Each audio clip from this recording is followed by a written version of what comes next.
Jika teman-teman di sini bukan berasal dari Minangkabau, Sumatera Barat atau Melayu lah minimalnya ya kan.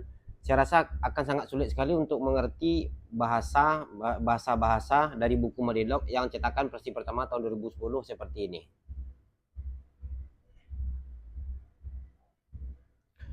Ini menggunakan bahasa yang sangat baku sekali ya, sangat lama sekali, sangat klasik sekali. Contohnya seperti ini.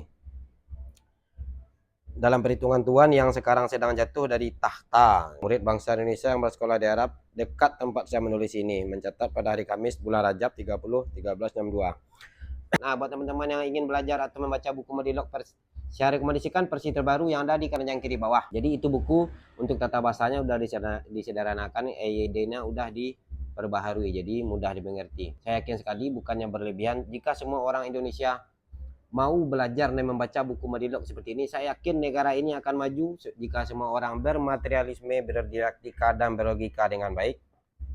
Indonesia akan jauh lebih maju. Gimana menurut teman-teman? Jadi barakam beriman, mudah-mudahan menambahkan dan meningkatkan iman.